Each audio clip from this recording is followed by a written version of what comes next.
kayaknya lebih baiknya disimpan aja dulu deh suaranya. Yang mana? Di mana? Siapa? Hebat. Pulbiran. Bismillahirrahmanirrahim. Terima kasih kepada adik-adik MIN 50 Biren. Ini kelas berapa?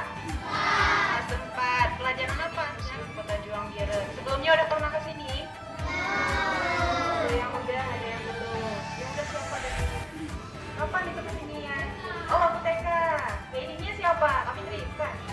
Bukan ya, karena orang kayaknya ya. Nggak ingat juga. Oke. Nah, Museum Kota Juang Biren ini milik pribadi dari Ibu Nurbalkis SBSI. Ini diingat baik-baik nanti, karena di akhir perjumpaan biasanya Kak Fitri selalu kasih 2 kuis. Nah, di setiap kuis itu nanti bakalan dapat oleh-oleh dari museum. Jadi diingat baik-baik ya. Siapa tadi yang bangun museumnya, pembinanya? Ibu Nurbalkis SBSI. Beliau adalah putri Biren yang sekarang sudah menetap di Medan. Nah, kakek beliau bernama Haji Abu Bakar bin Ibrahim bin Salim Bey. Siapa itu? Panjang kali namanya ya. Nah, beliau orang Turki asli yang datang ke Biren. Nah, teman-teman kalau pertama kali datang ke museum pasti melihat lukisan dinding. Nah, itu ada apa aja di lukisan dindingnya? Ada kapal. Terus di atas kapalnya ada bendera negara Turki. Ada yang tahu ibu kota negaranya? Ankara namanya ya. Nah, jadi itulah gambaran dari kedatangan kakek Haji Abu Bakar bin Ibrahim bin Salim Bey tadi. Nah, kakek itu datang ke Biren melalui desa Monkelayu. Ya. Sekarang makamnya ada di sini juga. Nah, itu adalah pemakaman dari beliau. Di situ ada 3 makam. Nah, sama ada satu lagi disisakan untuk pemilik dari museum ini, Ibu Nurbalkis tadi. Di situ sudah ada 3 makam. Makam yang pertama, makam milik beliau, kakek Haji Abu Bakar. Makam yang kedua, di sana ada makam dari anak beliau satu-satunya, yaitu Bapak Haji Marzuki. Dan satu cucu beliau, yaitu Ibu Nurbalkis belum meninggal, masih ada. Tapi disisakan satu, ada satu cucu beliau juga dari Bapak Haji Marzuki. Nah, berarti di situ nanti bakalan ada 4 makam. Pemiliknya masih hidup, masih ya. Beliau sekarang berada di Medan. Jadi setiap 1 bulan sekali atau 2 bulan sekali beliau nanti bakalan ke Biren. Pernah dengar nggak kerajaan yang ada di Biren? Nggak pernah. Biren itu punya kerajaan, teman-teman. Ada yang baru tahu ya? Nah, di Biren itu ada kerajaan. Jadi puing-puingnya itu ditemukan di desa Blangsepeng, kecamatan Jempa, jalan ke Banda Aceh. Nah, desanya apa? Desa Blangsepeng. Dan kita dulu di Biren itu punya kerajaan, nama kerajaannya Kerajaan Jempa. Dan rajanya bernama Raja Syahriansyah Salman Al-Farsi. Nah, dulunya Biren itu apa? Kerajaan Jempa, kerajaan yang ada di Aceh itu beragama Hindu. Iya. Nah, kemudian masuklah para pedagang, saudagar-saudagar dari luar Aceh, dari luar Indonesia melalui jalur laut seperti yang teman-teman lihat tadi itu. Nah, dulu kan nggak ada pesawat, jadi jalurnya jalur laut. Nah, di laut dari pedagang, itulah yang mempengaruhi agama di Aceh. Nah, pedagang dari Arab, banyak berdatangan dari Arab dan India. Mereka rata-rata pertamanya pedagang di sini di Aceh. Setelah berdagang, ternyata mereka punya maksud juga untuk menyebarkan agama Islam. Jadi mereka mendekati raja-raja pada saat itu. Nah, Raja Syahriansyah Salman Al-Farsi ini mendekati Raja Jempa. Kemudian Raja Jempa tertarik dengan agama Islam, di mana agama Islam itu nggak ada perbudakan dan nggak ada kasta. Nah, kalau agama Hindu itu ada kasta, teman-teman. Agama Hindu itu punya kasta, jadi kasta paling rendah itu bahkan kita nggak boleh menyentuhnya. Nah, tapi dalam agama Islam itu nggak ada kasta sama sekali, sehingga Raja Jempa pada saat itu tertarik dengan ajaran agama Islam yang begitu lembut dan sangat merakyat. Nah, akhirnya Raja Jempa menikahkan putrinya, Putra Jempa dengan Raja Salman Al-Farsi. Al-Farsi ini Kalau di belakang ada Parsi, itu menandakan alamat ataupun keberadaan beliau sebelumnya. Asalnya dari mana? Parsi bermaknakan bersih. Ini berasal dari benar Meriam. Lah kok ada di sini Kak Fitri? Ini kan kita di Kota Juang. Kenapa ada Radio Rimba Raya di sini? Ada yang tahu nggak kenapa? Enggak. Nah, kenapa ada Radio Rimba Raya di Museum Kota Juang Biren dan di Biren? Karena Biren itu adalah orang Biren. Beliau bernama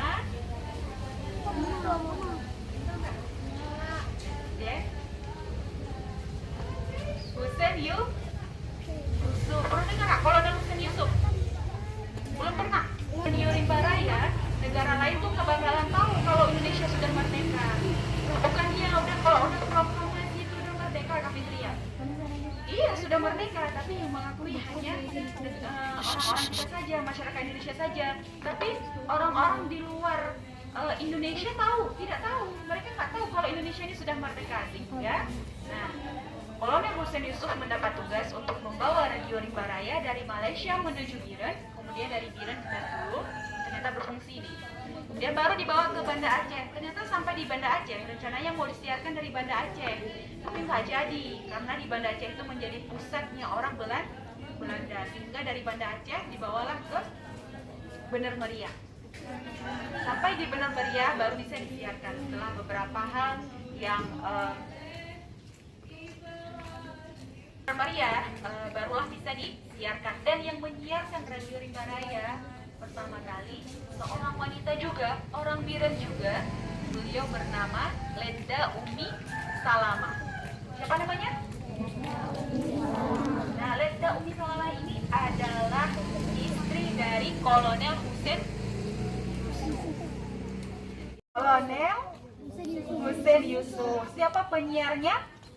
Lenda Umi Salama. Oke, nanti kita akan melihat potret bagaimana wajah dari Kolonel Husein Yusuf, bagaimana wajah dari kakek Haji Abu Bakar, dan bagaimana wajah dari Lenda Umi Salama. Nanti di dalam ada potretnya. Kita lanjut lagi sekarang. Nah, di sini ada tugu pertempuran antara rakyat melawan Jepang, tentara Jepang. Kan kita pernah dijajah oleh Belanda dan Jepang. Dijajah oleh Belanda selama 3 abad, teman-teman, 3 abad lebih. 300 tahun lebih, kan? Nah, setelah dijajah oleh Belanda, ternyata orang Jepang tuh pengen menjajah Indonesia juga, walaupun cuma 3 tahun.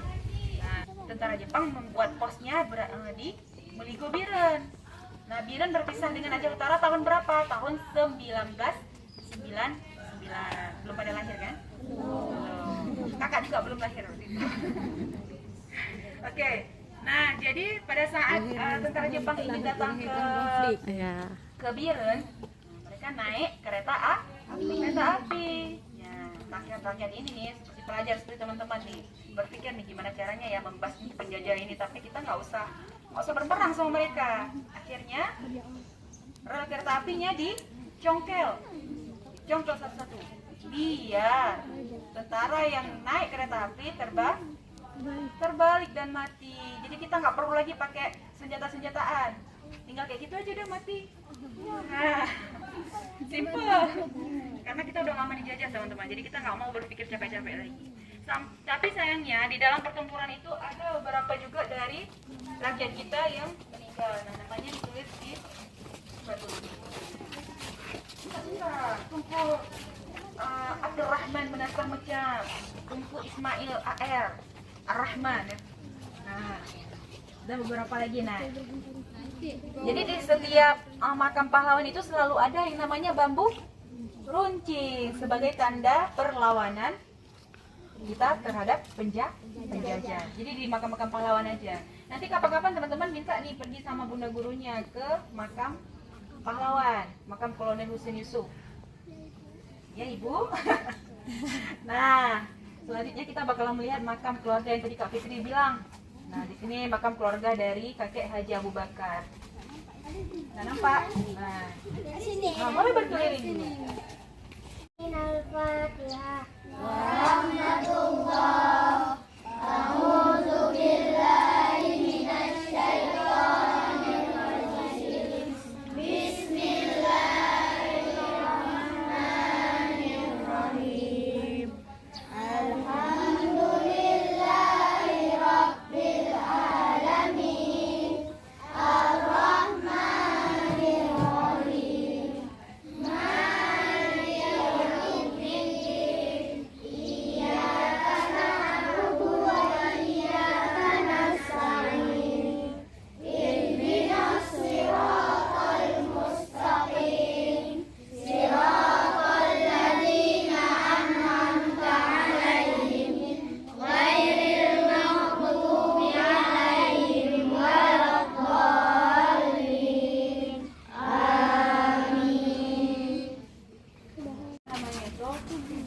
gua aja lihat aja bahwa kalau di Jakarta ada Tugu Monas, kalau di Biren ada Tugu Kota Jawa. Di atasnya pastinya tetap ada namanya bunga apa tadi? Identitas orang Biren, ingat ya, bunga apa? Jempa. Oke, sekarang kita akan berfoto dulu nih. Orang Jepang banyak sekali membuat goa. Nah, goa yang di sini ini replika dari goa Jepang di Chot Gempa. Ada yang tahu Chot Gempa? Tahu, ada yang tahu, ada yang enggak. Nanti kita tahu ya. Nah, ini replikanya. Jadi apa aja sih yang disimpan di dalam goa Jepang ini? Nah, orang Jepang tuh nyimpan makanan, persediaan makanan, senjata udah pasti. Ada satu lagi yang paling unik, mereka selalu menyimpan yang namanya candu. Apa? Candu. Candu itu apa? Candu itu jenisnya seperti rokok dia, tapi bentukannya besar, warna kuning. Besar ini. Pernah lihat anime nggak? Nah, di anime itu kan ada tuh rokok yang warna kuning besar itu. Nah, rokok itu namanya candu. Jadi kalau udah dihisap, Kalian kita tunduk lihat. dikit panjang kali kalian. Itu salah satunya yang disimpan di dalam gua Jepang. Oke, sudah siap masuk gua. Ya, satu-satu. Nah, karena orang kalau sudah keluar berarti langsung ke depan kan orang. Kita ambil ke depan. Iya, betul. Ibaratnya berarti kalian bayangkan tadi ngasihin berarti gitu goanya. Tapi goa yang aslinya lebih gelap.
kedatangan Bapak Insinyur Soekarno, Presiden pertama ke Biren, tepatnya di Pendopo Biren ya. Nah, itu adalah mengapa Biren menjadi ibu kota negara Indonesia. Jakarta kembali dan Soekarno datang ke Biren. Nah, makanya Biren menjadi ibu kota Indonesia. Betul Bapak. Nah, jadi kedatangan Soekarno ke Biren menjadikan Biren menjadi ibu kota negara Indonesia pada saat itu, walaupun hanya 1 minggu, 7 hari saja. Nah, di sampingnya itu ada gambar Ibu Nurbalkis. Di atas ada sudah lihat ya. Nah, di samping sebelah sini gambar ayahnya, ayah beliau, Ibu Balkis, Bapak Marzuki. Ya, dan juga bersama dengan istri beliau, Ibu Fatimah. Nah, itu adalah ayah dan ibu dari Bu Nurbalkis yang punya museum. Kemudian di sebelah sana ada tokohnya, tokoh bernama Habib Buga Al-Habsyi. Nah, Habib Buga Al-Habsyi ini adalah salah satu tokoh dari Biren yang sekarang karena jasa beliau, ketika orang Aceh pergi ke Mekah itu mendapatkan cashback duit sebanyak 5 juta. Itu khusus untuk orang Aceh aja. Kenapa? Karena dulu Habib Buga Al-Habsyi mengutip sejumlah dana ataupun perhiasan dari orang Aceh untuk dibawa ke Mekah. Sampai di Mekah beliau membeli sepetak tanah, kemudian membangun hotel bintang 5. Nah, sehingga sekarang orang Aceh kalau pergi ke Mekah untuk naik haji itu bakalan dapat cashback duit 5 juta. Makamnya ada di Matang, ya, di Desa Buga. Ya, diingat ya orang Biren. Jadi di sini semuanya adalah tokoh-tokoh dari Biren.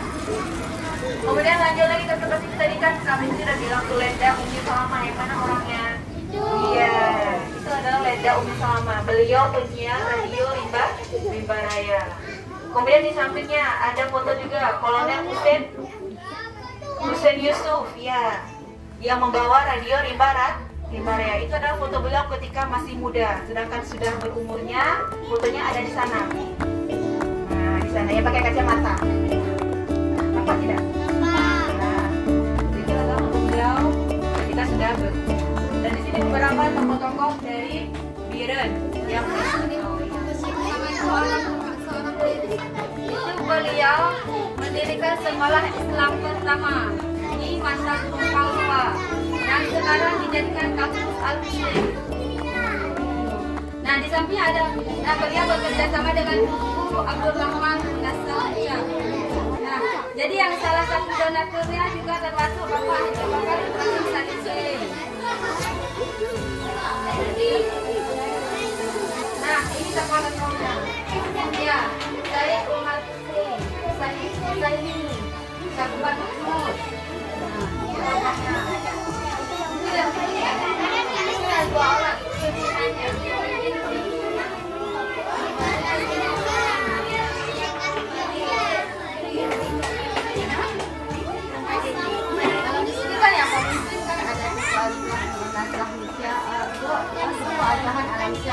Jadi semua pimpinan termasuk orang pimpinan. Nah, kalau di sini juga ada Azwar. Ada kenal dengan enggak? Artis Indonesia. Nah, itu kakek Indonesia yang beliau dipercaya sebagai tokoh pendiri Mazalina Indonesia.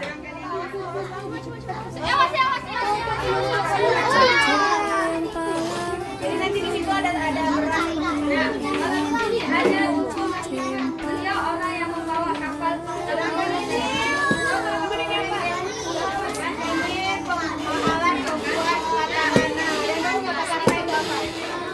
Matarana itu Priu. Yang pernah makan buah kita jadi Priu.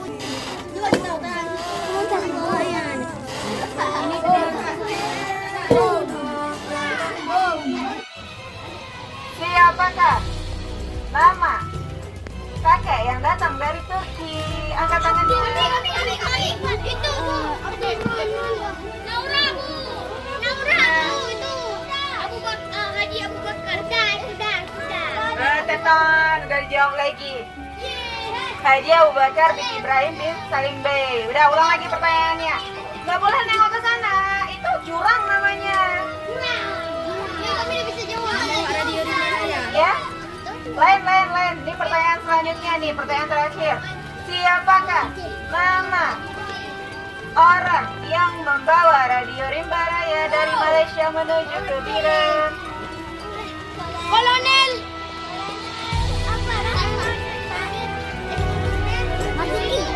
Kolonel Hussein Yusuf. Iya, siapa itu Kak Maura? Kolonel Hussein Yusuf. Oke. Kita datang itu busnya Pak Sadru.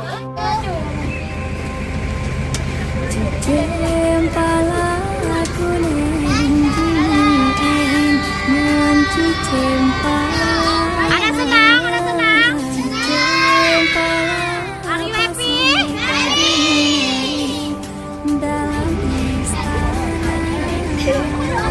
Raja gebuka pintu Haidara Barong jame di dekat Putro katekem kedo kalon hai linto jurana diba